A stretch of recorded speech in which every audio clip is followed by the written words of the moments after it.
ರಾಮೇಶ್ವರಂ ಕೆಫೆಯಲ್ಲಿ ಭೀಕರ ಸ್ಫೋಟವೊಂದು ಸಂಭವಿಸಿತು. ಇದು ಸರಿಸುಮಾರು ಮಧ್ಯಾಹ್ನ 1:05 ಇದು ಆಗಿರೋದು.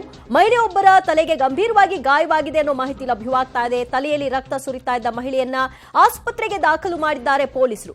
ರಾಮೇಶ್ವರಂ ಕೆಫೆಯಲ್ಲಿ ಮಧ್ಯಾಹ್ನದ ಊಟ ತಿಂಡಿಗೆ ಅಂತ ಹೋದಂತಹವರಿಗೆ ಅಲ್ಲಿ ಶಾಕ್ ಆದಿತ್ತು. ಭೀಕರ ಸ್ಫೋಟವೊಂದು ಸಂಭವಿಸಿತು. ಸ್ಫೋಟಕ್ಕೆ ನಿಖರ ಕಾರಣ ಇನ್ನೂ ಕೂಡ ಪತ್ತೆ ಹಚ್ಚಲಾಗ್ತಾ ಇದೆ. ಅದಕ್ಕೆ ಏನ್ ಬಳಕೆ ಆಗಿದೆ ಅನ್ನೋದನ್ನು ಕೂಡ ಪೊಲೀಸರು ಶೋಧ ನಡೆಸ್ತಾ ಇದ್ದಾರೆ. ಆದ್ರೆ ಈ ಸಂದರ್ಭದಲ್ಲಿ ಗಂಭೀರವಾಗಿ ಗಾಯಗೊಂಡಂತಹ ಓರ್ವ ಮಹಿಳೆ ರಕ್ತಸ್ರಾವ ಆಗ್ತಾ ಇತ್ತು, ತಲೆಗೆ ಪೆಟ್ಟಾಗಿತ್ತು, ಗಂಭೀರವಾಗಿ ಅವರು ನೆಲದಲ್ಲಿ ಬಿದ್ದಿದ್ರು. ಅವರನ್ನ ಸ್ಥಳೀಯರು ಮತ್ತು ಪೊಲೀಸರ ನೆರವಿನೊಂದಿಗೆ ಆಸ್ಪತ್ರೆಗೆ ದಾಖಲು ಮಾಡುವ ಕೆಲಸ ಆಗಿದೆ.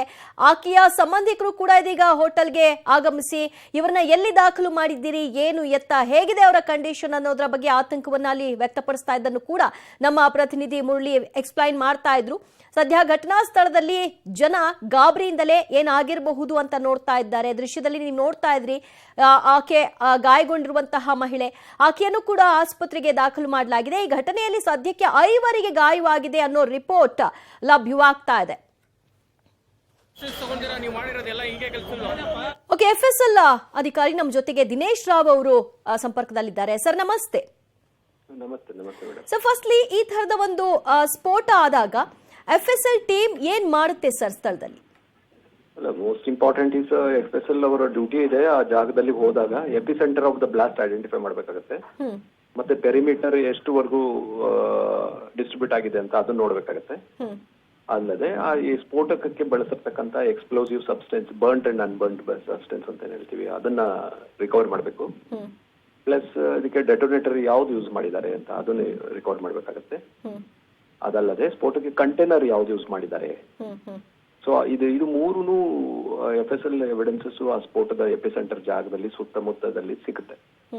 ಸೊ ಅದನ್ನ ರಿಟ್ರೀವ್ ಮಾಡಿಕೊಂಡು ದೆನ್ ಲ್ಯಾಬೊರೇಟರಿನಲ್ಲಿ ಅನಲೈಸ್ ಮಾಡಿ ಅದರಲ್ಲಿ ಇರ್ತಕ್ಕಂಥ ಸ್ಫೋಟದ what type of explosives has been used, ಇದು ಸೋರ್ಸ್ ಯಾವುದು, is it in potassium nitrate ಇಲ್ಲ plastic explosives RDX, but it is a low intensity explosion ಇದು. ಸೊ ಮೋಸ್ಟ್ ಲೈಕ್ಲಿ ಇದು ಪೊಟ್ಯಾಷಿಯಂ ನೈಟ್ರೇಟ್ ಬಂಡೆಗಳಿಗೆ ಯೂಸ್ ಮಾಡತಕ್ಕಂಥ explosions, that is possibilities is been used. ಯಾಕಂದ್ರೆ based on the intensity ಹೇಳ್ಬಹುದು. So ಇದನ್ನೆಲ್ಲ recover ಮಾಡಿ FSL ಅವರ ಜವಾಬ್ದಾರಿ ಆಗುತ್ತೆ. ಪ್ಲಸ್ ಅಲ್ಲದೆ ಪೊಲೀಸ್ ಅವರು ಅಲ್ಲಿರ್ತಕ್ಕಂಥ CCTVನೆಲ್ಲ ಸೀಸ್ ಮಾಡೋದು ತುಂಬಾ ಉತ್ತಮ. ಬಟ್ ಅಲ್ಲೊಬ್ರು ಹೇಳ್ತಾ ಇದ್ರು ಸರ್, ಒಂದು ಬ್ಯಾಟ್ರಿ, ಒಂದು ಬೋಲ್ಟ್ ಲಭ್ಯ ಆಗಿದೆ ಅಂತ.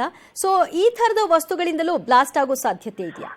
ಅಲ್ಲ, ಬ್ಯಾಟ್ರಿ ಬೋಲ್ಟ್ ಇಂದ ಆಗೋದಿಲ್ಲ. ಬಟ್ ಆ ಬೋಲ್ಟ್ ಅಂತ ಏನು ಯಾವುದು ಐರನ್ ಮೆಟೀರಿಯಲ್ಸ್ ಅಂದ್ರೆ ಐರನ್ ಬಾಲ್ಸ್, ಐರನ್ ಬಿಟ್ಸ್ ಅಂತ ಏನ್ ಹೇಳ್ತೀವಿ, ಇದನ್ನೆಲ್ಲ ಸ್ಫೋಟಕ ವಸ್ತುಗಳಲ್ಲಿ ಅಡಗಿಸಿಟ್ಟಿರ್ತಾರೆ. ಸೊ ದಟ್ ಅಲ್ಲಿ ಸುತ್ತಮುತ್ತಲ ಇರ್ತಕ್ಕಂಥ ಜನಕ್ಕೆ ಜಾಸ್ತಿ ಡ್ಯಾಮೇಜ್ ಆಗ್ಲಿ, ಸಾವು ನೋವುಗಳು ಸಂಭವಿಸ್ಲಿ ಅಂತ ಅದನ್ನ ಇಟ್ಟಿರ್ತಾರೆ. So but that is also a good evidence. ಬಟ್ ಬ್ಯಾಟ್ರಿನ ಡೆಟೋನೇಷನ್ ಯೂಸ್ ಮಾಡ್ತಾರೆ. ಆ ಡೆಟೋನೇಷನ್ಗೆ ಸರ್ಕ್ಯೂಟ್ ಕ್ಲಿಯರ್ ಮಾಡ್ಲಿಕ್ಕೆ ಬ್ಯಾಟ್ರಿನ ಯೂಸ್ ಮಾಡ್ತಾರೆ. So that is how this two materials will be there near the explosions. So ಈ ಇನ್ಸಿಡೆಂಟ್ ಅಲ್ಲಿ ಯಾವುದೇ ಒಂದು ಸ್ಫೋಟ ಆದ್ರೂ ಕೂಡ ಸಿಲಿಂಡರ್ ಸ್ಫೋಟ ಇರಬಹುದು ಅಂತ ಅಂದಾಜು ಮಾಡ್ತಾರೆ. ಬಟ್ ಈ ಇನ್ಸಿಡೆಂಟ್ ಅಲ್ಲಿ ಅದು ಆಗಿಲ್ಲ. Cylinder is unlikely. ಯಾಕಂದ್ರೆ ಎಪಿಸೆಂಟರ್ ಆ ಜಾಗ ಎಲ್ಲಿ ಎಕ್ಸ್ಪ್ಲೋಸ್ ಆಗಿದೆ ಆ ಜಾಗದಲ್ಲಿ ಇರ್ತಕ್ಕಂಥ ಡ್ಯಾಮೇಜ್ ನೋಡಿದ್ರೆ ಅಲ್ಲಿ ಯಾವ್ದು ಕರಕಲಾಗಿರ್ತಕ್ಕಂಥ ಚಿಹ್ನೆ ಕಾಣಿಸೋದಿಲ್ಲ. ನಿಜ. ಆಮೇಲೆ ಈಟಿಂದ ಆಗಿರ್ತಕ್ಕಂಥ ಡ್ಯಾಮೇಜು ಕಾಣಿಸೋದಿಲ್ಲ. ಇದು only things the shock waves ಮತ್ತೆ ಬ್ಲಾಸ್ಟ್ ಅಲ್ಲಿ ಯೂಸ್ ಮಾಡಿರ್ತಕ್ಕಂಥ ವಸ್ತುಗಳಿಂದ ಆಗಿರ್ತಕ್ಕಂಥ ಡ್ಯಾಮೇಜ್, ಆ ಗಾಯಗಳ ಮೇಲೆ ಇರ್ತಕ್ಕಂಥ ಗಾಯಗಳ ಆಧಾರದ ಮೇಲೆ ಹೇಳ್ಬೋದು it is unlikely to be a cylinder blast. Right. Okay, thank you so much sir. Public TV ಜೊತೆಗೆ ಮಾತನಾಡೋದಕ್ಕೆ FSL ಅಧಿಕಾರಿ ದಿನೇಶ್ ಅವರು ಪಬ್ಲಿಕ್ ಟಿವಿಗೆ ಮಾಹಿತಿ ಕೊಡ್ತಾ ಇದ್ರು. ಯಾವ ರೀತಿಯ ವಸ್ತುಗಳ ಬಳಕೆ ಆದ್ರೆ ಅದರ ತೀವ್ರತೆ ಏನಿರುತ್ತೆ ಅನ್ನೋದ್ರ ಬಗ್ಗೆ ಎಕ್ಸ್ಪ್ಲೈನ್ ಮಾಡ್ತಾ ಇದ್ರು. ಮತ್ತು FSL ಟೀಮ್ನ ಕೆಲಸ ಏನಾಗಿರುತ್ತೆ ಈ ಸಂದರ್ಭದಲ್ಲಿ.